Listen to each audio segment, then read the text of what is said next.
Today I am answering some questions. I've seen in the comments section some of you are interested in going racing. You don't know what to expect. What do I need? Where do I go? Please allow me, your humble Sherpa, to guide you through the pitfalls of racing quads. Things that you definitely need, what to expect, and then also some things that have made the experience better for me that aren't required, but I can't recommend them enough. Without further ado, this is the Dad Speed Ultimate Comprehensive Guide to Racing ATVs, and it also applies to dirt bikes a little too.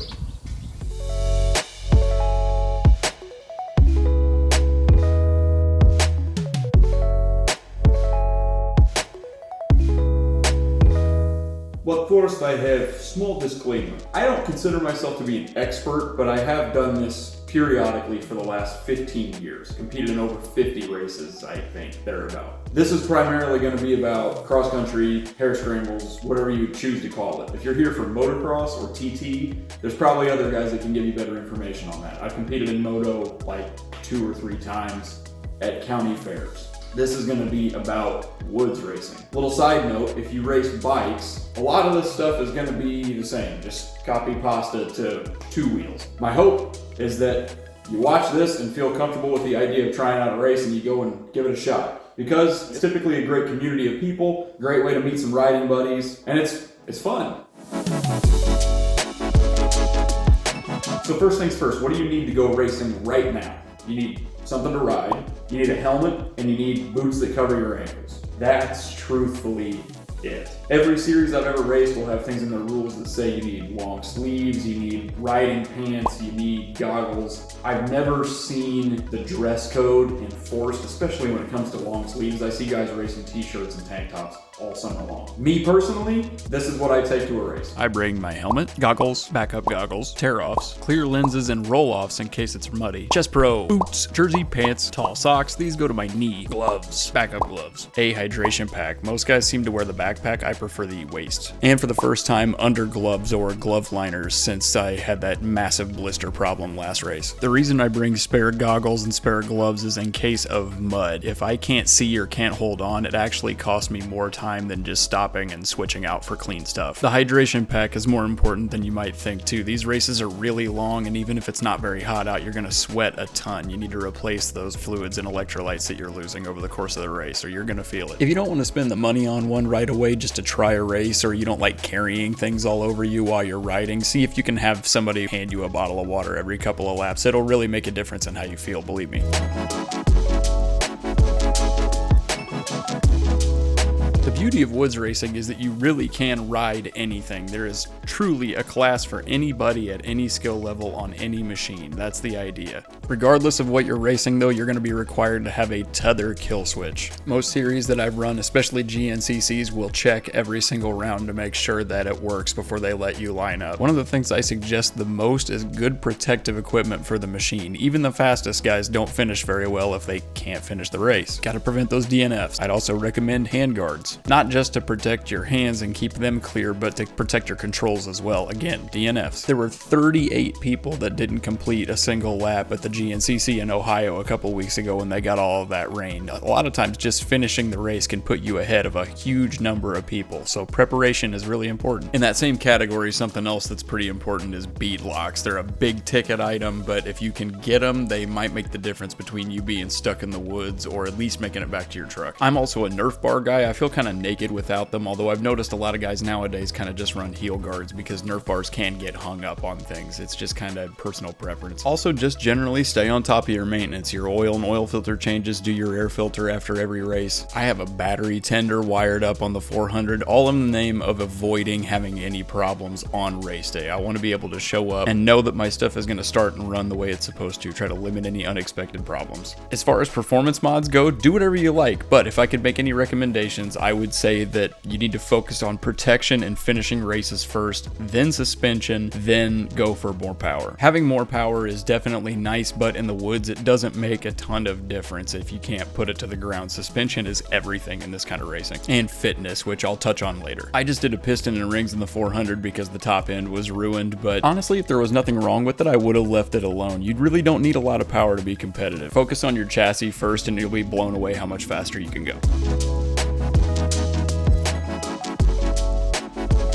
Once you're all set up, it's time to pick an event to participate in. I've mentioned the GNCCs a lot during this video because they are the national championship. They're the biggest events, and it's where the highest level of competition is, in my opinion. I'm currently competing in the Extreme XC series, which is centered around West Central Indiana. Being from Illinois, there's not really a lot of options for me to go racing. There's the occasional District 17 hare scramble, but there are several series that race in Indiana and an opportunity to go racing pretty much every weekend. I've also run IXCR in the past and had good experiences with them. They're typically in southern Indiana and a couple rounds in Kentucky, I believe now. They're a good series as well. Those are the only three that I have any real experience with. I'm aware of racing series that go on basically in every state east of the Mississippi River, as well as Iowa, Oklahoma, and Texas. If you live in any of those areas, I know that there's races you can find too. And Canada, I think that there's a little bit of racing that goes on in Canada. If you're a racer and you're watching this, help me and some of these other guys out. Comment what state or province you're from and what series you ride. Help these guys find some place to compete. Like I said, Indiana or East, you're gonna have tons of choices.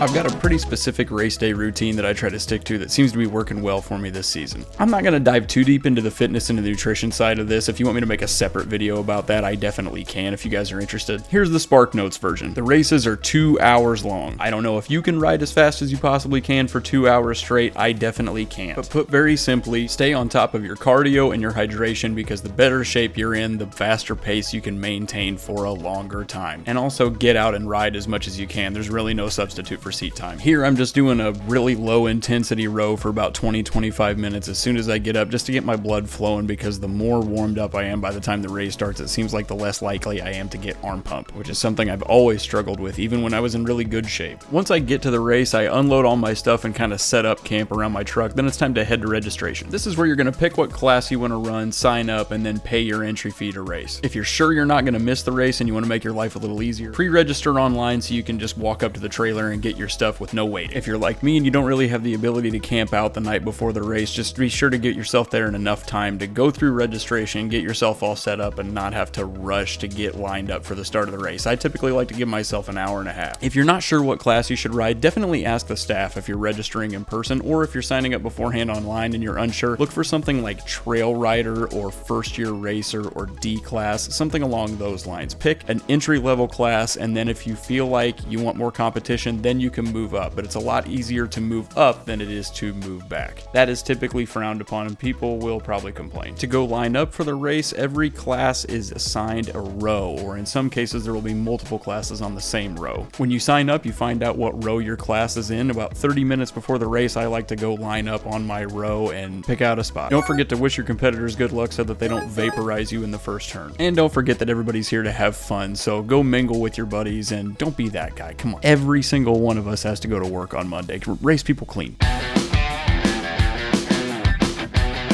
Okay, finally, it's time to talk about what you can expect in a typical race. Lucky for us, EXCR Round 4 had all of it. This place was challenging, but a lot of fun. First things first, the start of the race is a little weird if you've never done it. Every row is started at an interval, usually 30 seconds to a minute in between each row. Standing at the first turn is a flagger. They're going to give a signal for everyone to shut their engines off. The announcer will then give that famous 10-second call, which means that anytime in the next 10 seconds, they will wave the green flag for the row that is at the front. Once they wave the flag, it's time to start them up and get after it. The procedure for doing this is going to be different depending on what you ride and what works best for you. Just try to practice some starts before you get to the race and see what the best method is.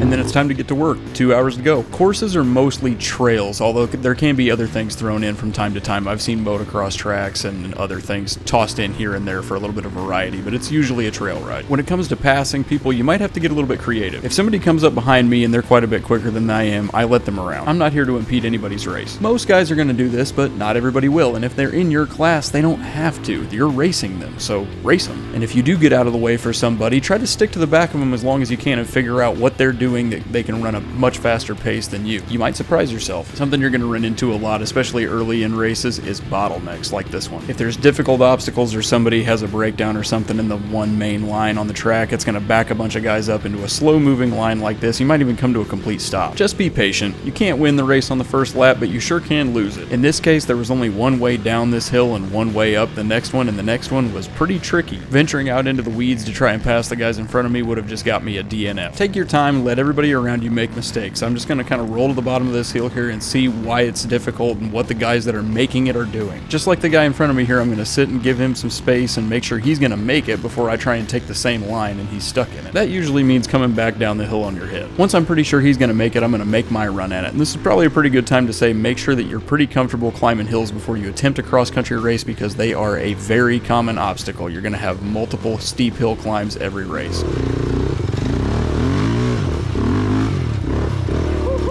Steep hill climbs are usually what's used as a pro line, which is what's marked by these black and orange arrows like we're seeing right here. Pro lines are typically more difficult options that you can take that are time-saving compared to the main race line, which is always marked by blue and white or red and white arrows like you're seeing on the trees and on the stakes at the side of the track here. These are how you know where the racetrack goes.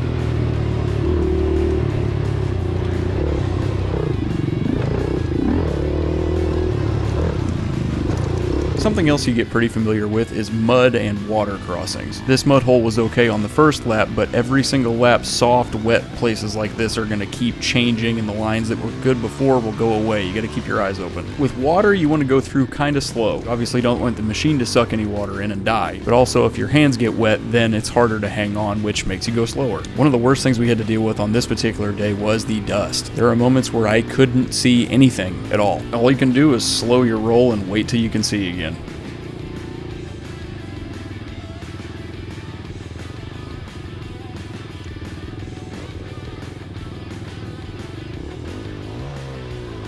The main reason that these races are so tough physically is because of how rough the tracks can get. This section through here was rough on the first lap, and then as the race goes on and everybody rides over it over and over again, the ruts get deeper and more roots and rocks get exposed. Really starts beating on you, man. This is where good suspension and that cardio fitness come into play. Usually a few miles of each track will be wide open field sections. That happens pretty commonly. Unfortunately, on this particular day, because of the low visibility, we couldn't really run wide open in them unless there was no one in front of you. Either way, these are a good spot to give your body a break and kind of reset before you go back into the next rough set of woods.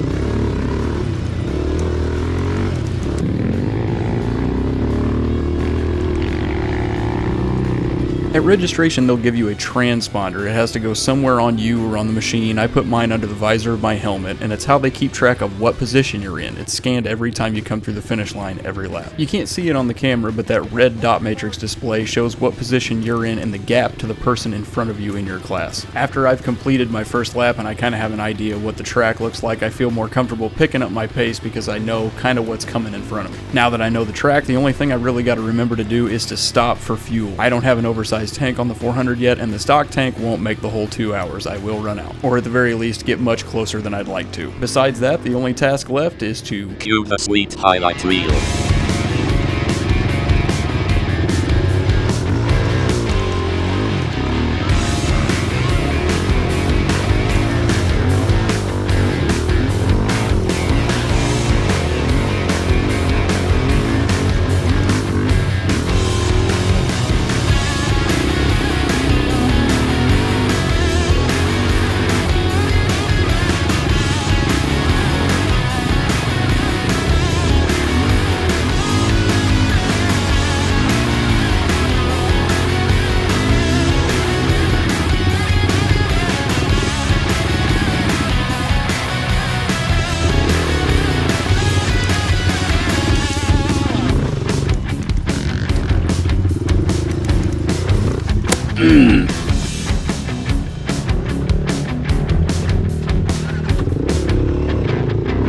coming through the finish line, you'll want to pay attention to the flagger. Different color flags mean different things. During normal racing conditions, when you come through the finish line, they'll usually be waving the yellow flag. This just means to slow down. They do it to keep all the staff working around here safe. A couple other ones that you're going to see a lot are the white flag, which means 1 lap to go, and of course the checker flag, which means you're done.